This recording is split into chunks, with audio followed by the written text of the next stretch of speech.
Is DEF CON 1 the first public developer conference of Ethereum? You're giving a 22-minute talk entitled Towards a Dynamic Economic, Social, and Political Mesh.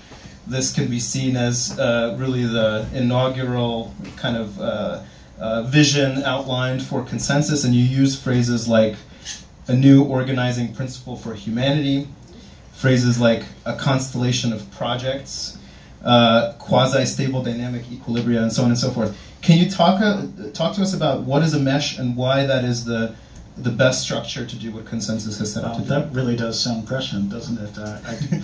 You should have probably given me your notes so I could go back and see what I said back then. So yeah, it was definitely about the notion that with the easy proliferation of information and technology, and it was really before the token launch madness started happening, but I think we had this notion, certainly from Ethereum, that a group of people could sell a token and fund a project, create a networked business model, a new kind of way of organizing for collective behavior, collective value creation, service provision, product provision. So it was coming out of those experiences, and definitely felt that barrier to entry for entrepreneurs was going to be very low going forward. It had been dropping for a very long time.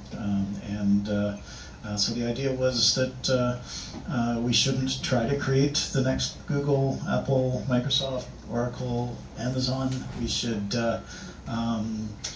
realize that the future was going to be flatter.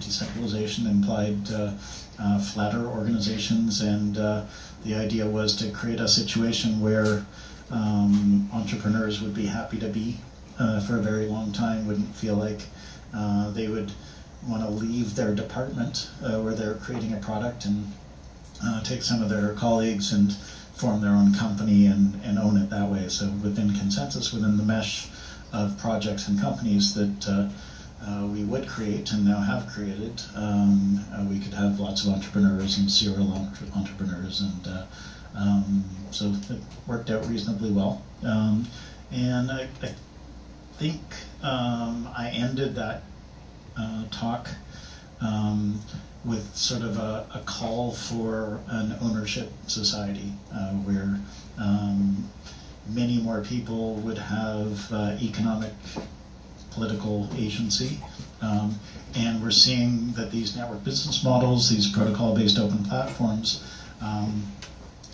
will, I think, once we get them right, will enable more people to participate much more directly without intermediaries like financial institutions and record companies and ride-sharing companies sucking up most of the value in those ecosystems. And so I think we're on our way. It's moving slowly and mind-blowingly quickly at the same time. Excellent, thank you. And it seems like ConsenSys is built on kind of the principles and technologies of Ethereum itself. It's arguably kind of the biggest organization as a champion of Ethereum. And even in that talk, you had a bullet point at some point which said, you know, scalability, parenthetically, of Ethereum is probably the winner-take-all holy grail. And so underlying ConsenSys is this notion that Ethereum is going to win. Now, it's been 3 years. There's been a lot of activity, a lot of innovation in blockchain. There's a lot of competing platforms. There's a lot of platforms that support the Ethereum virtual machine that are not Ethereum. You know, do you still believe in this winner-take-all strategy? And why is ConsenSys the best kind of strategy in that scenario? Yeah, so I don't necessarily believe in the winner-take-all strategy. I think that we're going to see hundreds or thousands of decentralized protocols.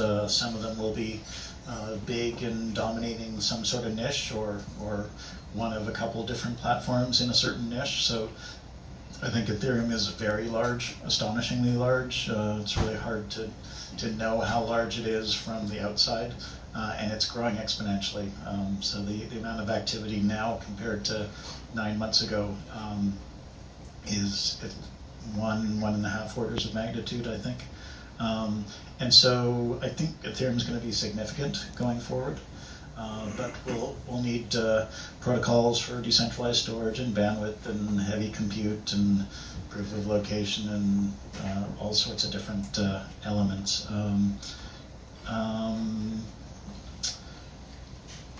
I agree that ConsenSys is somewhat predicated on Ethereum, but we also understand that we're still at the beginning of the development of an ecosystem, and Ethereum may be called Ethereum in 4 or 5 years, but it's probably going to look very, very different from how it looks now.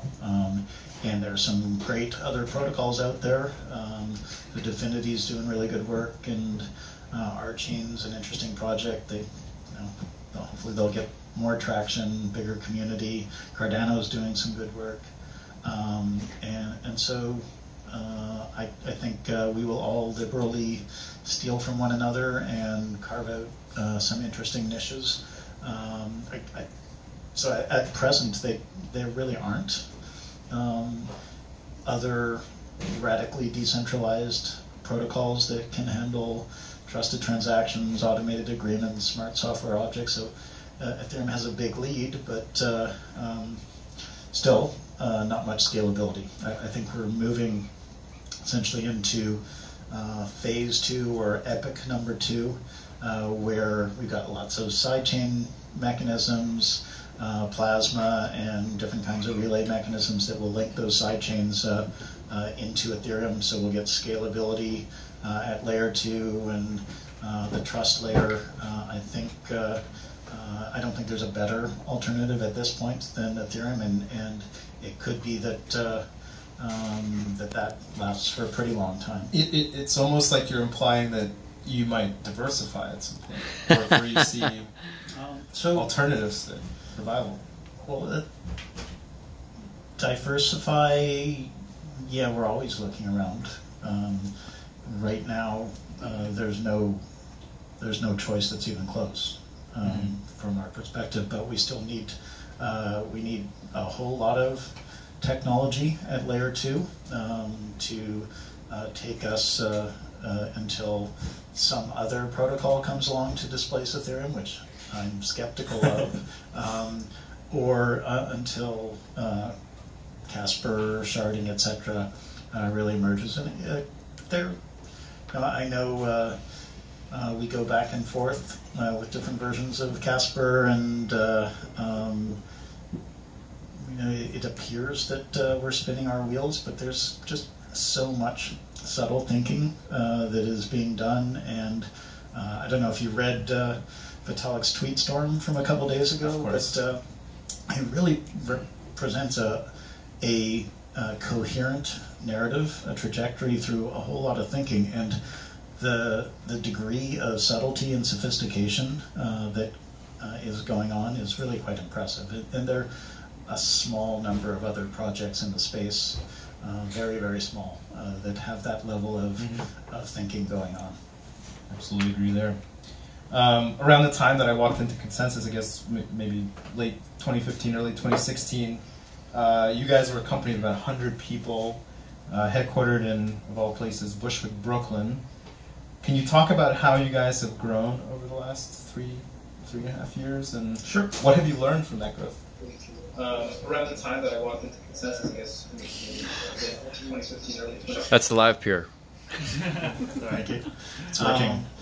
So we started as intending to sort of continue the vision of the Ethereum project, and started wanting to be a venture production studio.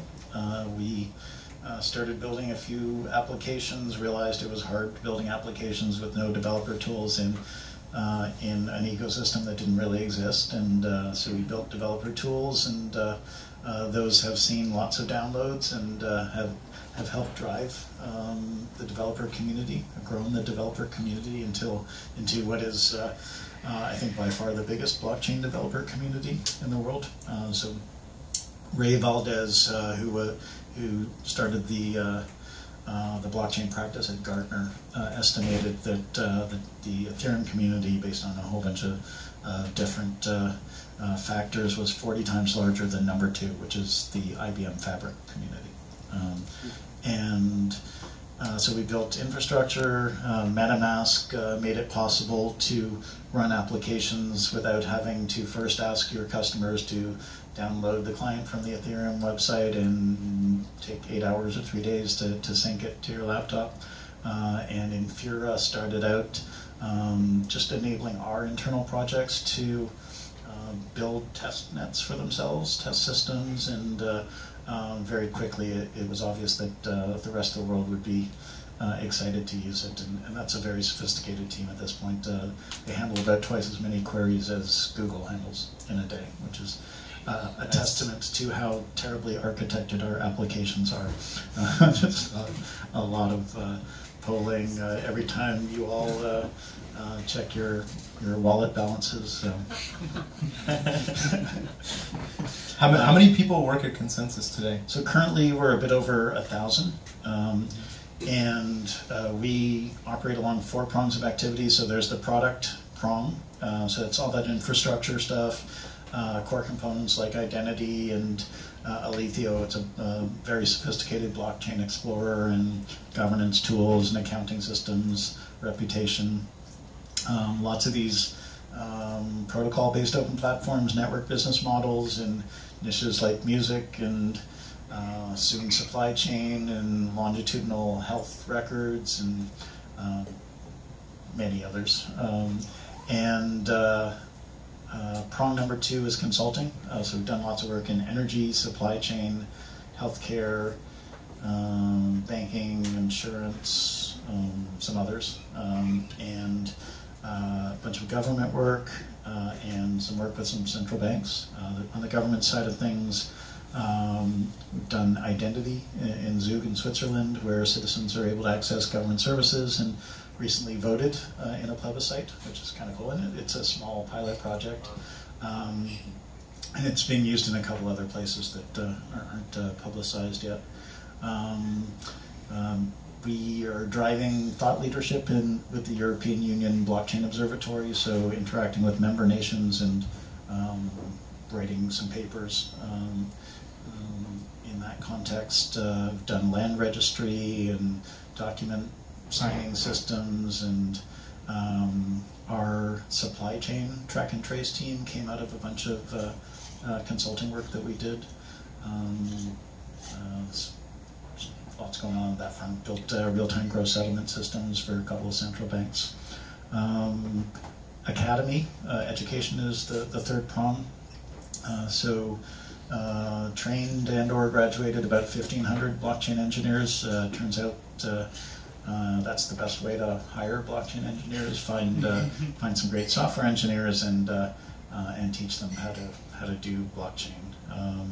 And we've taken lots of content that we've developed over the years and can now apply it to lots of different kinds of learners. So we've done a continuing legal education course and a bunch of other different kinds of courses. Finally, prong 4 is capital markets activities. One sort of foundation of that is a project called Trustology, which is a very sophisticated team that's building custody 2.0, so that when even conservative financial institutions decide to wrap their head around exposing themselves to token risk, they're going to have a good narrative and a good system. So we're kind of approaching an alpha on that. It's nice. Yeah, it works. We'll see. We'll see how rigorous it actually is. So what you've described is a tremendous amount of activity, and didn't even finish. I'm sure you didn't even start. And when people see a company grow from like 100 people to over 1,000 people in 3 years, doing that much activity, even in blockchain, that's kind of an unusual phenomenon. That kind of rapid growth. And I was wondering, like, what might you be able to share with us about kind of the economics of ConsenSys? I'll throw out some ideas, like, does it generate revenue? Are you taking an Amazonian Jeff Bezos approach to reinvesting in growth? Does ConsenSys hold assets in crypto or fiat or equity, or how does it work? Yes, yes, and yes. So yeah, we have a bunch of business lines that do generate revenue. The solutions group is, we have lots of regional offices around the world, so it's a federated model where each regional group has a lot of autonomy, but they also get on calls several times a week and work together on lots of different projects, and trying to take that approach in a few of our different business lines. Yes, we hold tokens. So our accounting system has taken tokens. Our token launch project, Token Foundry, which also sits in that fourth prong, capital markets, and helps to launch projects either with consumer utility tokens or investor tokens. So they've taken a bunch of tokens. Our venture investment arm, also in that fourth prong, they've taken a bunch of tokens. So we'll continue to do that for projects that we really like. Our security audit team, another kind of huge business, incredibly lucrative business, because we've got just some awesome people. They're turning away 99% of the business. We're trying to grow the team. It's not easy to grow that sort of team, but we're building tools to enable us to move through projects faster. So they make lots of money, and some of that money is in the form of tokens. Token Foundry is another big revenue earner as well. Infura is getting paid for a bunch of things these days. Academy gets paid. So, yep. And we are definitely taking an Amazon-like approach of seeing this as a great opportunity to do something significant in evolving how the world operates and building hopefully a very successful mesh of businesses around that. And is it hard to do? Yes, it's incredibly hard to grow quickly. Lots of different people with lots of agendas, but for the most part, we're attracted to the space and attracted to the company because we share overarching philosophical principles, and so that helps us get through stuff. And we're quite flat. Hierarchy pops up now and then, and we try to do our best to dissolve it if it's starting to get a little structural and rigid. But in some places it's fine. But we have many different projects that are quite autonomous in their governance and their day-to-day activities, and so we can add talent to lots of different projects, and that talent gets absorbed very quickly and absorbs the local culture of that project, and people are functional right away. It's just a question of helping people understand what ConsenSys is, where it came from, and we're doing better on that front, creating better onboarding tools, etc. We have people who hover over the mesh and try to help different projects communicate, collaborate, create interoperations with one another. We have other people who help with raising emotional intelligence and sharing techniques for nonviolent communication. We've got another group coming in that's going to, it sort of specializes in helping groups form decentralized governance for themselves. But so in an organization that works this way, you mentioned flat organization. You mentioned sort of independent spokes, right, or pieces of the mesh. Quite autonomous, yeah. Autonomy, right? Like, how do you align all those pieces to work sort of for an overarching goal? Like, how does the governance of ConsenSys work? Well, it's pretty decentralized. We could, let's say, take a Coinbase approach where they are trying to create a coherent or unified set of services across lots of platforms, and in that kind of situation, I think they need good control over all their different teams. Whereas we're creating a much more organic bottom-up approach, sort of ecosystem building. There's a lot of freedom within ConsenSys to build what you want to build, but we're getting a little more structured around that, because it's not so great when people leave a team because they want to build something else, and so dealing with those sorts of issues. But the idea is that it's such a big space, and if people either join ConsenSys to build something that makes sense, or within ConsenSys decide that they want to build something that makes sense, then for the most part we've been supporting that sort of thing. In some cases, let's say in reputation, we feel like we're building an ecosystem and we don't have a really good piece there, and so we would go out and try to construct that piece. Mm-hmm. Mm-hmm. Thank you. And where do you see ConsenSys in 5 years? What does this look like? Is this the Amazon of Web3? Does it become more and more decentralized over time? Yeah, so I don't know the future. It's a very dynamic space, but I think we are moving towards greater horizontality, bigger mesh, greater autonomy in everything we do and all the different pieces. So our labs team, which is tasked with helping a bunch of our product teams called spokes to mature. One of the things that they've done a bit of in the past and expect to see them do more of is helping teams wrap themselves in APIs, a little bit like Amazon, and attach service level agreements to the APIs. We have a project called Open Law that you may be aware of. It's a spectacular project. It's going to have some really big news soon.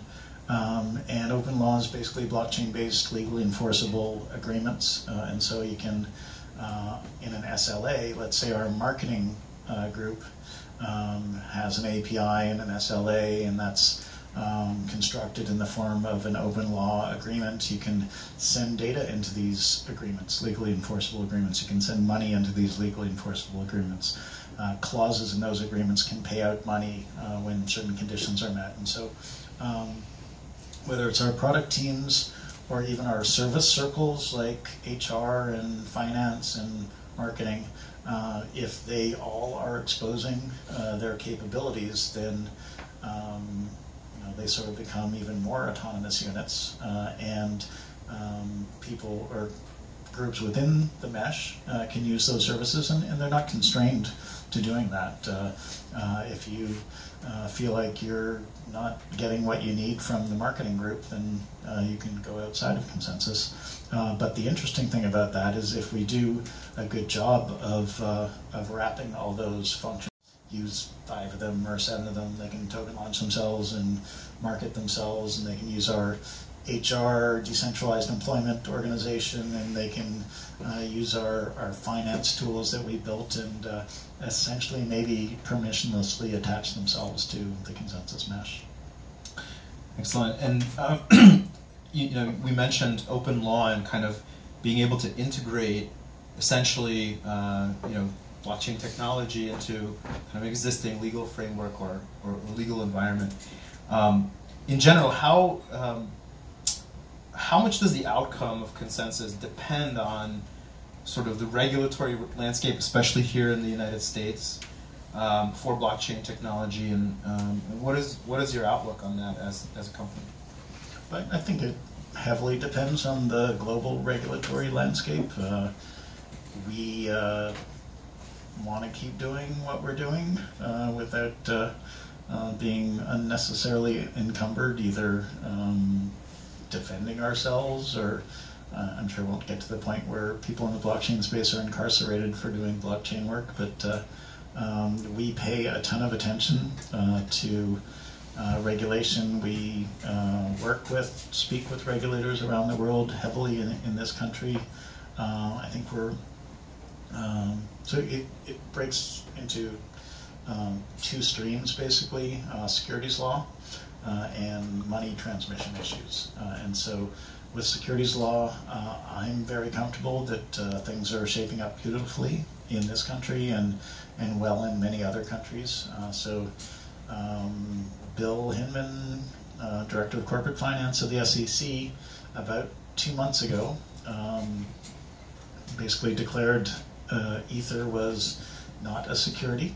And even more importantly, he spoke about consumer utility tokens, and that they, if they're constructed properly, if they're marketed properly so that you're not selling them in enormous quantities to speculators, then it's likely that they would not be seen to be a security. And so these, you can, traditionally, I can put money in a company can service its customers, and I can look to these people running the company for a return on my investment.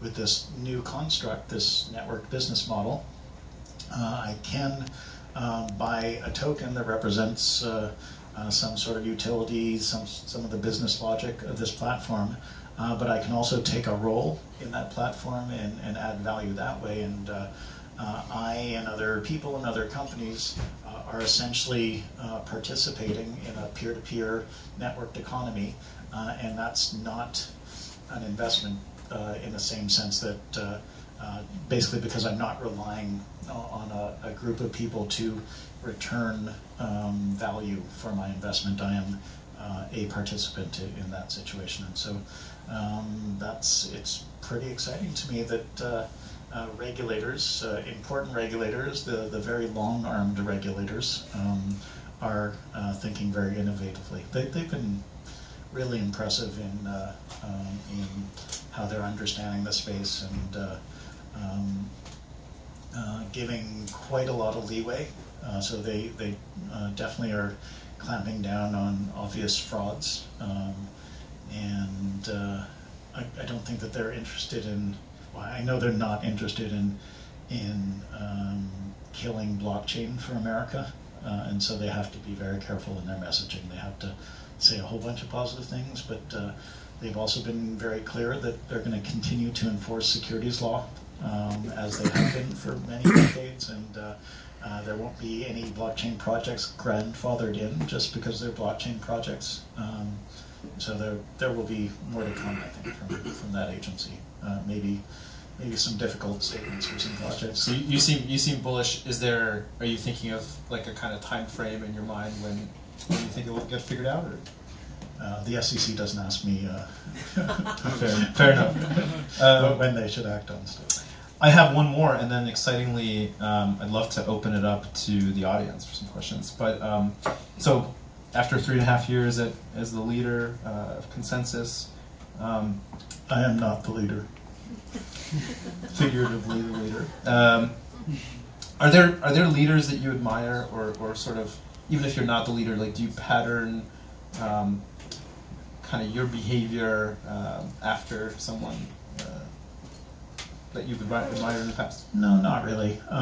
So what we try to do is listen a lot when we're doing our best within the company. We try to listen a lot. We try to solicit a lot of opinion. We don't want everybody voting on every little issue. Essentially, everybody's empowered to act. If they think it only affects their situation, then of course go and do it. If they think it's going to affect a few people around them, then maybe you should have a conversation with those people, or at least inform them that you're taking a certain action. And if it's a big decision, then maybe we all have to get into a town hall and talk it through. And so we need to be a little careful that that sort of thinking doesn't bog down decision making. And so we can set up situations where a few people are driving an effort, but we want to make sure that everybody has at least visibility into that effort and voice. So people should be able to say what they need to say. So it sounds like a company with high EQ, essentially. Hopefully. All right, Joe, thank you very much. Does anyone in the audience have questions for Joe? Yes. Just a second. Oh, how is this going to work? I'm going to run a microphone back to whoever's got a question. Excellent. Or Andy will. So you guys pick out who you want. Yeah. There we go. Thank you. Sorry. Hi, I'm Kirsten Chen. I was wondering, as a writer, I'm wondering if you can speak to the coverage thus far on blockchain, on Ethereum, how you hope to see it evolve, and what kind of things, resources, new areas that we should be focusing on to help progress it in a positive manner. So the coverage has evolved over time. When Ethereum was being introduced to the world, there were lots of people who thought it was impossible or a stupid idea. And so we moved through that, and I think some people still think it's impossible and a stupid idea. Too large an attack surface, perhaps. We went through a period where there were certain biases in blockchain-focused media, biases that were based on the fact that certain people had Bitcoin-heavy portfolios, biases on the fact that certain people didn't get into Ethereum. That changed slightly when there was more exposure to Ethereum-like platforms or technologies. So the Bitcoin system started essentially in the realm of crypto anarchy. People who were cryptographers or thought a lot about monetary policy, thought about centralization and how banks and monetary theory is conducted. They built this system that was essentially a replacement for money, or intended to be a replacement for money. And that money ethos has continued through and has attracted essentially a trader mindset. Lots of people holding it as a store of value or trading it, basically. And so that's a very different mindset from what Ethereum was intended to be, which is a decentralized application platform and one of the early core elements of the decentralized World Wide Web. And so we still, I was on TD Ameritrade on NASDAQ today and Bloomberg yesterday, and the kinds of questions that they ask are just, all about price and, all those very narrow financial concerns.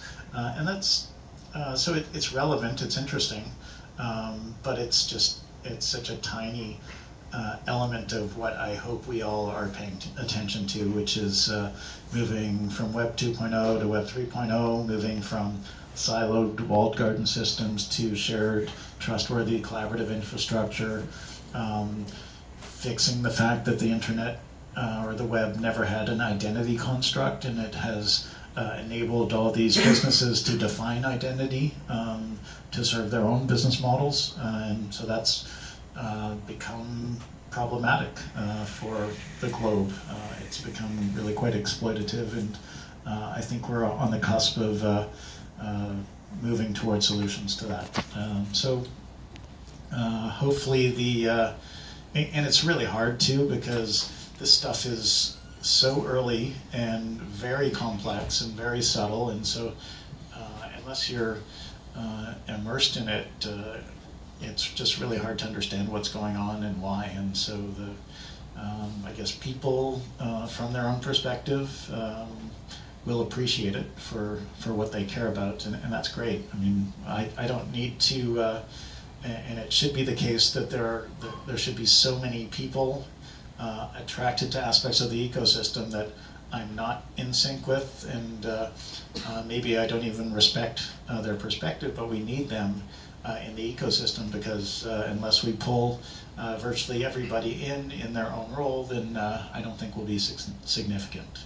So I don't know if that's a good answer to your question, but if you're a writer, I guess my preference would be that you focus on the broader picture of building decentralized applications. Thank you. Alex B. So, in your opinion, Joe, what needs to happen for the majority of people who are not technology savvy to start easily and safely using decentralized technology? How long will it take, and what specifically are you doing to get there? I don't know, and I don't know. So it's, what did it take for people who weren't using the web to start using email? So it's the same sorts of things. We need scalability worked out. It's getting worked out in phase 2 very soon, now and very soon with different layer 2 technologies. It will get worked out when these networks, the layer 1, gets much more scalable, and I think that's going to go very well. We don't, I guess I tell people, normal people, not technologists, that you don't really need to worry about blockchain. Yes, it's really exciting. Yes, the implications are really profound for virtually all aspects of society, and that's why you're hearing about it so much. That and the fact that there's these value tokens that are sloshing around that's associated with this new wave of technology. But don't worry about it, because we just need to focus on helping technologists, entrepreneurs build systems that that they are charged with helping consumers care about. When is that all going to happen? We need scalability, we need better privacy, configurable privacy and confidentiality, and we need very rigorous ways of securing private keys, while at the same time making it easy for people to use private keys, or not know that they're using private keys and still have access to controlling aspects of their identity and controlling their value tokens. I don't know exactly when that's going to happen. So I think your guess is as good as mine. So this year, I think we're going to see 4 or 5 projects in the gaming space, esports, card games, etc., that are going to bring their own scalability to the situation, and B, are going to be sort of pushing on the technology and bringing early users into sort of compelling consumer applications. And I think gaming is really perfect for that. It's a low risk, low stress kind of situation where you're not.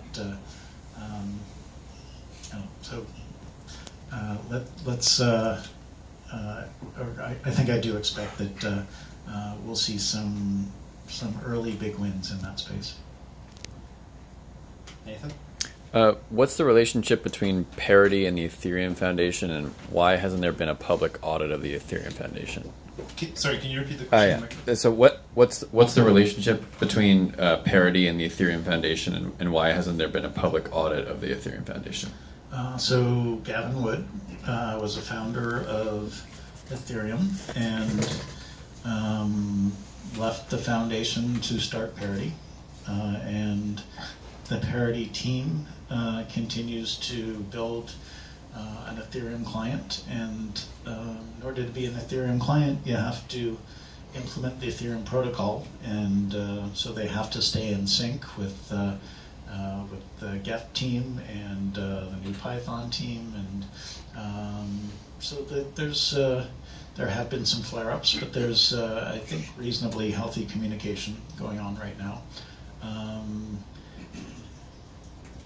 Why hasn't there been a public audit of the Ethereum Foundation? I'm not sure it's required to be audited publicly. It is a Swiss foundation. It's called a Stiftung. The canton oversees it, and I think for various reasons, leadership of the foundation, certainly after I left, felt that they didn't want to say too many things. I guess I think they were afraid of the United States for the most part, because we were afraid of it. Back then, the reason we organized in Switzerland was because there had been projects in the past that got taken down by the United States, projects that created digital money, and so we knew we were building a decentralized application platform, but it sure looked like digital money to a lot of people, and so we weren't sure how well that discussion would go with regulators, and so I think that ethos persisted at the foundation, and I've seen it opening up quite a bit more recently, so hopefully it continues to open up. Thanks, Joe. We have time for one more question. Yes, sir.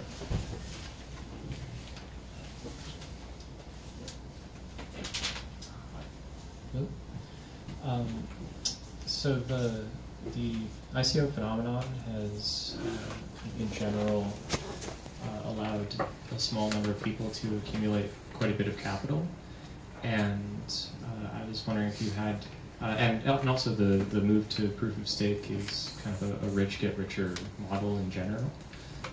Disagree with that. Well, I wonder if you have any kind of notions of how we might be able to decentralize wealth.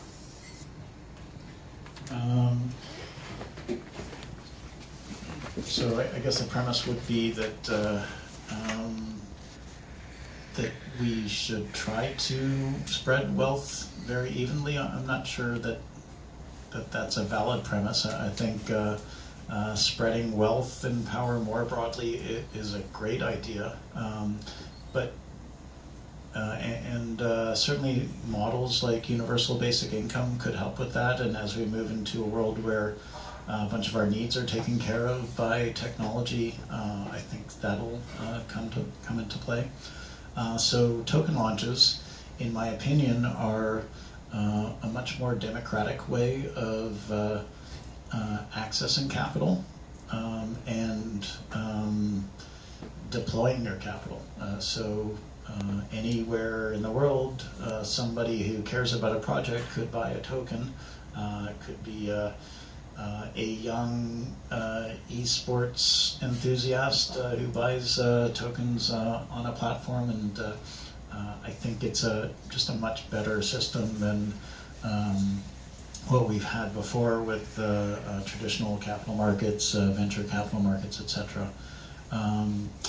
Proof of stake is, when it's implemented, will be enormously lower barrier to entry. So instead of having to, in order to be a real participant, you've got to buy expensive hardware, you've got to pay a lot for electricity. There are efficiencies of scale in that situation where if you house a whole bunch of rigs... you mean proof of work, not proof of stake? Yeah, proof of work is okay. So yes, proof of work is I guess far easier to do better in if you have more capital, and proof of stake does have much lower barrier to entry. Because all you really have to do is put some capital into a smart contract, and the devices that you'll be able to use should be pretty low-powered devices, and they're not going to require very much electricity because you're not solving a whole bunch of puzzles to try to become the leader of the next round of consensus formation. So I think instead of a whole bunch of businesses that can grow to be quite large and quite dominating of a blockchain ecosystem, if we construct proof of stake mechanisms well, anybody should be able to run that coordinated from their phone or something like that. Rocket Pool is a project that will enable virtually anybody to put any amount of capital into the system and participate in securing the network and making some money from the network. So I think proof of stake is much less of a rich get richer scheme than proof of work. Awesome. Thank you very much for your questions. Joe, thank you so much for participating in this. Thanks, everyone. I have one last question. My analyst team is dying to know, are you heading to Burning Man this year? Awesome. Yeah, okay, are you going? I'm not going, but Some of your team is going? one day we'll meet there. Sounds good. All right. Thank you so much, Joe. All right. And thank all of you for